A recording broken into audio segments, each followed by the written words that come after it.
Ray Brown's Talkin' Birds. Made possible by the generous support of the Birdwatchers General Store, Orleans, Cape Cod. Birdwatchersgeneralstore.com. By Vortex Optics with the VIP warranty, their unlimited lifetime promise to keep you and your optic covered. Learn more at vortexoptics.com. And Quest Nature Tours, offering expert-led small group tours for bird and nature lovers since 1970. Explore exceptional journeys around the world at questnaturetours.com. And Beautyo Books, an independent family-owned bookstore carrying one of the largest selections of birding books in the world. BeautyBooks.com. Good morning. Welcome to our show, number 936, or good afternoon or good evening. Well, last week we gave a conservation salute to a famous publication, Time Magazine, for creating their new Time CO2 climate action platform at co2.com, designed to help accelerate climate action and elevate climate leaders. Well, this week we want to take note of another famous publication, something they're doing, this time specifically about birds and birding. And that would be the New York Times and their new project called Go Birding with the Times. It's a citizen science project they're doing with the Cornell Lab of Ornithology. And as the Times explains it, they'll be inviting folks to explore local birds and help scientists gather observations of the birds to fill in data gaps and give researchers a clearer picture of biodiversity. And we'll be talking a lot more about this in just another show or two from now. Well, best wishes to all our friends from the Black AF in STEM collective that's organizing Black Birders Week. The fourth annual event runs from May 28th to June 3rd. The collective seeks to support, uplift, and amplify Black science, technology, engineering, and mathematics professionals in natural resources and the environment through professional development, career connection, and community engagement. Meanwhile, belated congratulations to our friend and Talkin' Birds ambassador Joy Klump on her group's success in the recent Great Texas Birding Classic. Her personal team, with the very cool name of Snap Grackle Pop, documented 66 species during their regional big day, and her Woodlands Township team logged 41 species. Way to go, Joy. All right, we have audio postcards to present, two of them that were scheduled for last week, but that fell victim to our famously poor clock management. So here they come now. First, Paul Gardner up in the mountains of Utah, and Siva Gopal Narayanan in Los Alamos, New Mexico. First to Paul. Morning, Ray. This is Paul Gardner. I am on the Ephraim Canyon Road in central Utah. I came up here hoping to record. I know the pygmy has been calling up here, but he's not cooperating. But you could hear robins singing. I've also heard spotted towhees, gray-headed juncos, and Cassin's finches singing up here this morning. It is about 28 degrees. I'm at about 7,500 feet. There's a couple of feet of snow on the ground still. And it is a wondrous morning to be out. The birds are making an altitudinal migration. Many of them had moved out of these high mountain valleys when it's so cold in the winter to warmer climes. Still here in the state, but down south or somewhere to the west. And now they're beginning to move up into the mountains. And every day when we come up, the snow's melted off a little bit more and the birds are moving up a little bit higher. It's really, really fun to see the seasonal change here in the mountains. Well, thanks, Ray. Appreciate you and your show. Have a great day. Good birding to you. Nicely done, Paul. Now to Siva in New Mexico.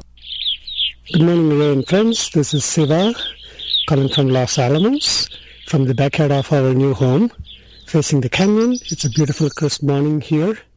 In the background, you hear evening grosbeaks, acorn woodpeckers, pygmy nuthatches, white-breasted nuthatch, spotted towhees, canyon towhees, mountain chickadees. Oh, it's just a cacophony here. All right, have a great day. Happy birding. Bye-bye. Bye-bye, and thank you, Siva, and thank you, Paul, for those amazing audio postcards.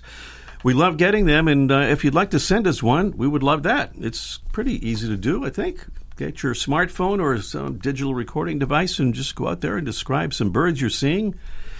Get a little bird sound if you can, and send us the file. Just send it to Ray at talkingbirds.com. That's Ray at talkingbirds.com.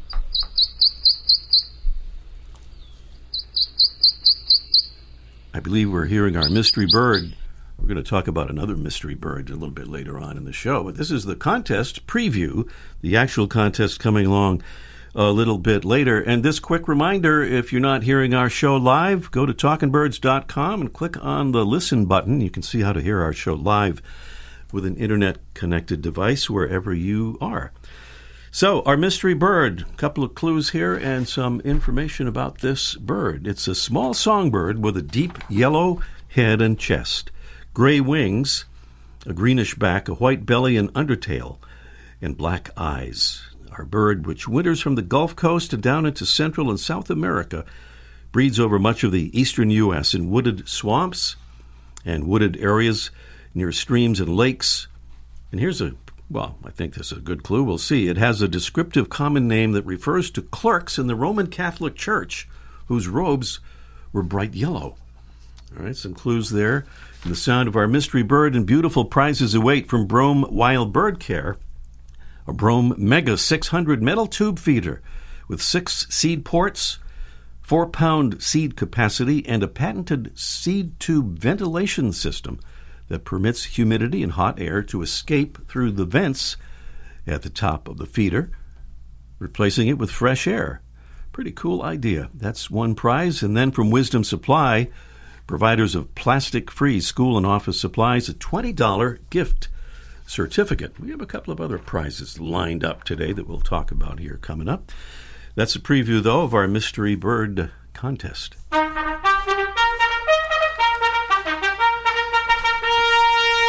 Here's our salute to more of the Talkin' Birds and listeners who have stepped up to a new level, has become Talkin' Birds ambassadors, helping us get the word out about our show and about birds and conservation. And we send out little cards to our ambassadors, and at their leisure, they hand them out to friends and neighbors. And we want to say hello and a special thank you today to a couple of ambassadors whose name, for some reason, I don't have written down here. Now, I'm not sure how that happened, but I'm going to fix that shortly. In the meantime, let's hear from an ambassador about why he kind of became one. My name is Michael Carroll in Cloverdale, California. I became a Talking Bird ambassador because I love teaching, and as a park ranger, I've led many birding tours.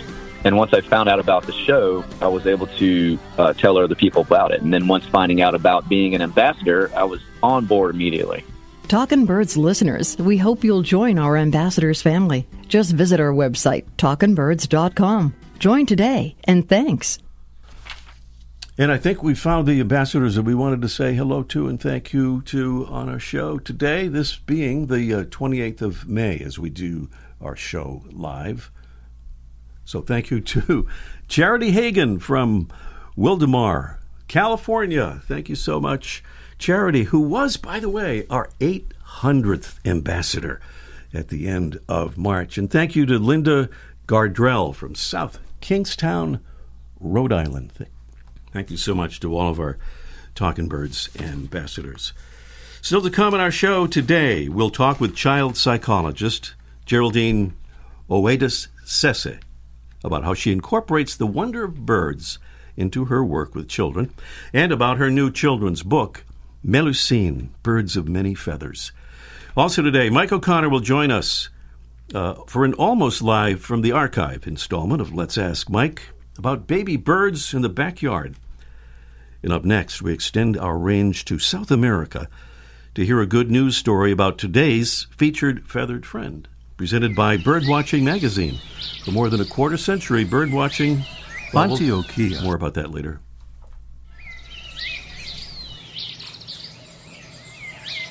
Antioquia is a department or state in northwest Colombia, mostly within the Andes Mountains, and it's the home of today's featured feathered friend, the Antioquia brushfinch.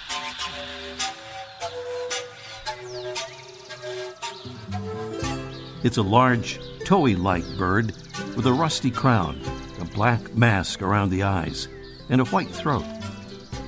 And we're featuring this bird because of some exciting news about it. The Antioquia brushfinch was first scientifically described in 2007 through 3 museum specimens which had previously been misidentified. Then in January 2018, an engineering student from the town of San Pedro de los Milagros noticed on his way to Sunday Mass a bird that looked just like the Antioquia brushfinch in his field guide, which noted that the bird might be extinct. That sighting led to an official rediscovery. Great news, although subsequent expeditions revealed that only a handful of the birds remained, and that the habitat they favored was rapidly being cleared for grazing and farmland.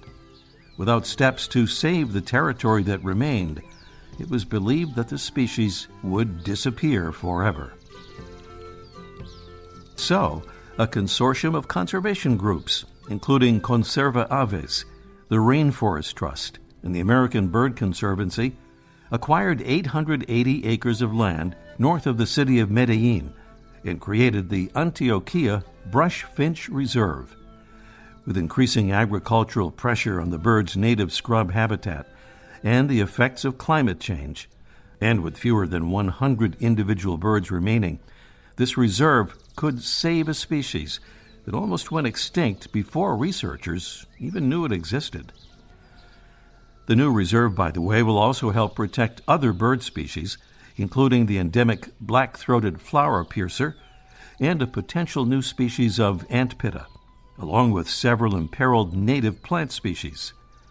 There are still threats to be overcome and lots more work to be done, but a big first step has been taken to help ensure the survival of today's Talkin' Birds featured feathered friend, the Antioquia brushfinch. And as we started to say, it was presented by Birdwatching Magazine. For more than a quarter century, Birdwatching has been North America's premier magazine about wild birds and birding. Welcome again to our show, number 946, I think that's right. Dr. Geraldine Oades-Sese is a licensed psychologist and children's book author. She was an adjunct associate professor of pediatrics at Rutgers Robert Wood Johnson Medical School. She was associate director for the Institute for the Study of Child Development. She held joint faculty appointments at Rutgers Graduate School of Applied and Professional Psychology and the Graduate School of Education. She was an advisor and principal investigator for Sesame Workshop and serves as an advisor to WNET 13 New York, PBS Kids shows, and other community-based organizations and programs. And she joins us now to tell us more about her work and about her new children's book, Melusine, Birds of Many Feathers. Good morning, Geraldine. Thank you, Ray, for having me on your wonderful show. I'm happy to be here. Well, you're very kind, and thank you. We're most happy to have you. Certainly want to ask you about your book, but let me ask first about how you use birds and birding in your work as a child psychologist. Well, everything that we do, whether we're birding or bird watching, is actually very mindful. And so the techniques that I teach children in the play therapy room or in my clinic, you could actually learn naturally through birding because we're quiet, we're paying attention, we're taking deep breaths, we're meditating. Even as a bird photographer, which I love to do, you know, you take those deep breaths when you're taking pictures of those birds. Mm-hmm. You're very attentive to the birds that are around you, and your eyes and ears are keen, you know, to how they sound and what they look like. Mm-hmm. So it's very meditative and very mindful and relaxing for kids. Mm-hmm. So the book is called Melusine, Birds of Many Feathers. Who is Melusine, and what is she setting out to do in the book? Melusine is actually very unique. She's a biracial birder. She's half Filipino, half French. I wanted my character to be diverse, because it's missing in children's literature. So it's mixed kids who often feel like they don't fit in a certain box. And they have a unique journey in terms of finding their place in the world. And it starts off with a mystery. She hears a sound and she's wondering what that sound is. And as she explores her backyard and her neighborhood, she notices the diverse birds that are there and the different bird songs that she hears. At the same time, she realized the connection with the diversity of people that she meets in the marketplace. And, as she's looking for this bird, she meets, she hears different songs in different languages that is emphasized in the book. And in search of, her mystery bird, she finds herself because the mystery bird is very similar to her. All right. Should we reveal what the mystery bird is? Or this? Maybe not. Maybe not. That would yes. That would confuse our mystery bird contest anyway, probably. Yes. if we did that. So yes, a multicultural book and multilingual. You have French in there and Spanish and Tagalog from the Philippines and a little bit of Japanese in there as well. Right? This reflects your background. Yes, different somewhat. languages. Mm-hmm. Mm-hmm. Your to kind of equate for the different bird songs too sure. is emphasized. Your background is from the Philippines. Yes. And we should mention, by the way, this is AAPI month, Asian and Asian American Pacific Islanders month. And it's also Mental Health Awareness Month.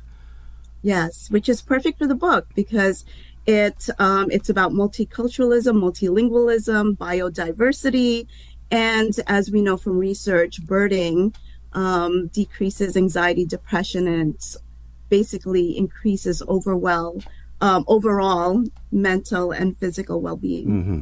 What's the age group, by the way, that this book is aimed at? 4 to 10. 4 to 10. And Melusine, just quickly tell us about that name. There's a little story there, I think. Yes, I never realized until people have asked me about her name that she's a mermaid, and the symbol for Starbucks, their logo. And I never knew that. I never knew that there was mythology behind Melusine's name. Where it comes from was a movie that I watched. It was a Holocaust movie called Sarah's Key. And they had a wonderful young actress named Melusine Mayence. And I fell in love with that name because it was different. And it was beautiful to me. And it reminded me of my favorite children's picture book growing up called Madeline by Ludwig Bebelman. And I love the Madeline series. And I thought, you know what, I'm going to have a Melusine series where she has these birding adventures, but also discovering, about herself and about people, and the mental health aspect of birding. And speaking of series, this is the first in a series, right, of these books? Yes. It starts out by opening your door outside to your backyard. So I wanted to introduce that to children, that they don't need to go to the park or anywhere else. They could just go to their backyard or front yard. So that's the beginning of birding. And by the way, you had a successful Kickstarter launch for the book, and now I believe it's available for pre-order through Kitty Winks Publishing, and then widely available, at the end of June? Is that about right? Yes. So in kittywingspublishing.com, it's available on the website starting tomorrow with a special. And then at the end of June, I'll put it up in Amazon. Our guest, Dr. Geraldine Oades-Sese, and the book is Melusine, Birds of Many Feathers. Geraldine, thank you so much for being with us. Congratulations and good luck with the book. Thank you so much, Ray. Coming up next here, it's our Mystery Bird contest in just 1 minute. The flutter of a tail feather, the flash of a wing bar in mid-flight. You don't always have a lot of time to identify a bird in nature, let alone to appreciate its beauty. But with Vortex Optics, you'll have the power to bring every wild moment closer. When you choose Vortex, you're choosing to have a partner in the field as passionate about nature as you are. Whether you're spotting old friends on the backyard feeder or packing for a once-in-a-lifetime trip to add a few species to your life list, Vortex offers a full range of optics and optics accessories for every birder. and every budget. And whether the birds are taking you to another state or another country, you're always covered by the Vortex VIP warranty, an unlimited lifetime promise to keep you and your optic covered. If you'd like to learn more, or if you need help choosing your next optic, give Vortex a call at 1-800-4VORTEX or visit vortexoptics.com. There's a sound of our mystery bird. And by the way, I mentioned about prizes. We have that beautiful Brome Wildcare Brome Mega 600 metal tube feeder with the patented seed tube ventilation system and that Wisdom Supply $20 gift certificate.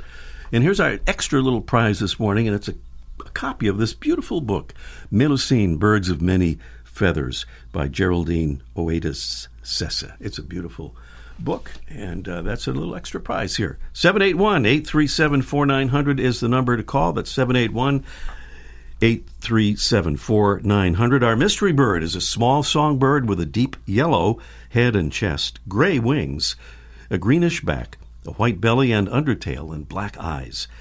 Our bird winters from the Gulf Coast and down into Central and South America and breeds over much of the eastern U.S. in wooded swamps and wooded areas near streams and lakes. Has a descriptive common name that refers to clerks in the Roman Catholic Church, whose robes were bright yellow.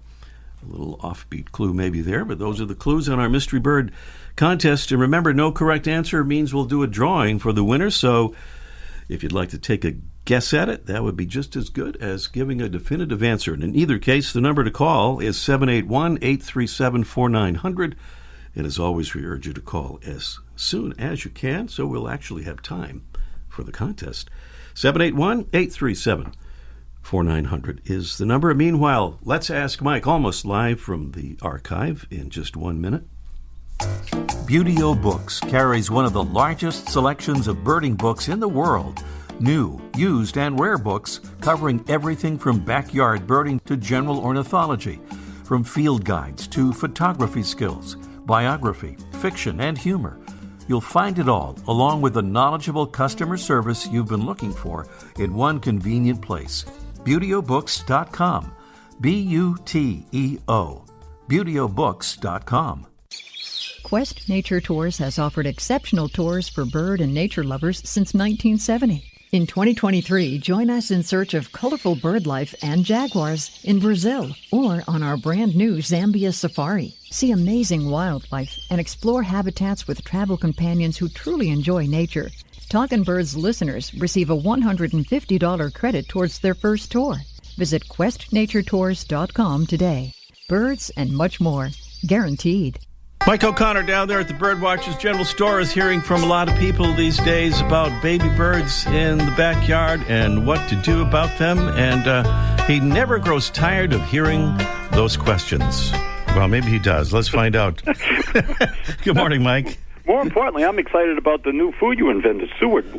Yeah. I was hoping you would stock that and kind of start us off there, and be a big enterprise. Ray. I think we're on something good. And fruit. I don't know if you caught that. We also had fruit, which is another thing that there may be some spoilage issues with that one, but we're going to work on. We're going to work out the kinks on that. Yeah, exactly. Yeah.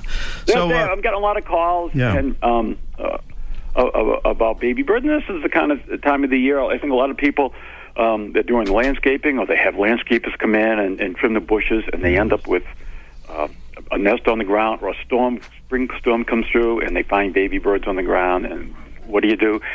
And there's two things to do. First of all, a little bit later in the season, we see a lot of fledglings on the ground. Those are the big birds that get a little bit too big for the nest, and they either jump out because they can't stand the crowd, or they get pushed out by a sibling.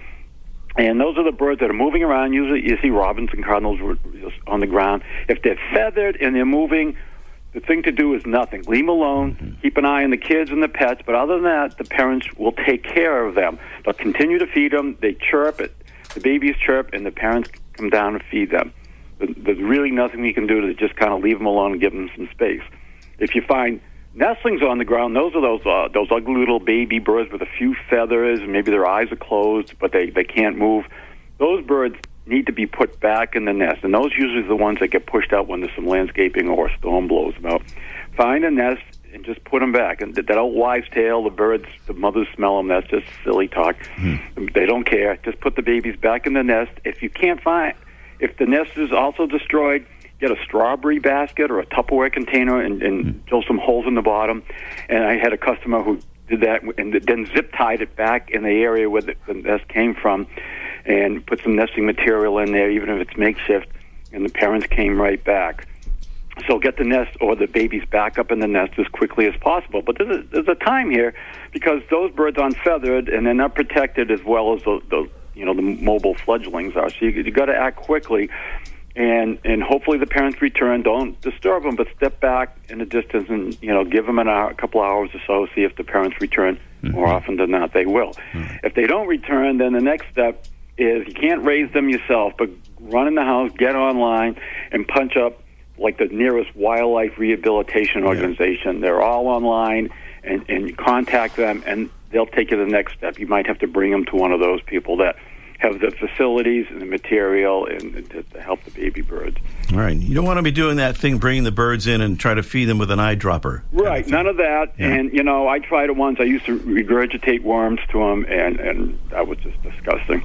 No, you really can't. No, never feed them. Never offer them water. Never offer them any food. None of that. Get them back to the parents, which is the best thing. And if something happened to the parents and the parents aren't around, contact one of these wildlife places. Don't try to do it yourself. Don't try to do this at home, as they say. Yeah, that's right. Or, at worst case, give them some... What was that word you invented? Brew it. Give them some of that. Give them that. They'll be okay. They'll be fine. Mike, we'll talk to you next week. You got it, man. Birdwatching Magazine has a new membership program. Benefits include detailed bird ID articles from Ken Kaufman and David Sibley, tips and stories about bird photography, access to quarterly e-workshops on identifying and photographing birds, and complimentary print and digital subscriptions to Birdwatching Magazine. Learn more at birdwatchingdaily.com/memberships. All right. I think we are going to have time for our mystery bird contest with a caller here from the great state of California, and that is Charity. And good morning, Charity. Good morning, Ray. Good morning. We don't have that many callers named Charity, and I'm going to kind of guess, especially since you're here in California, that you're our Charity we mentioned a few moments ago. And you are... Yes, I am. Did I get this right? You are our 800th ambassador. Yeah. Wow. So, you're correct. Thank you for that, and congratulations again. Thank you. I woke up early this morning just to listen to your show live. Oh, well, thank you. I hope you've gotten through it all right so far. Oh, yeah. It's been wonderful. All right. Well, our mystery bird contest, Charity, you heard the clues and prizes and all of that, and the next step would be for you to maybe tell us what that bird is or what you think it is. Is it the prothonotary warbler? I think for sure it is, yes. The prothonotary warbler. It's that fascinating name after the Roman Catholic Church clerics with those bright yellow robes. Anyway, beautiful job, and I don't think we have room for a bonus or time for a bonus question, but we do have those prizes, including that beautiful Milicene Birds of Many Feathers book. So we'll be including that. Yeah. Thank you. You're very welcome. Thank you, Charity. Thanks for calling. Take care. Bye-bye. Charity out there in California, correctly identifying the prothonotary warbler is our mystery bird.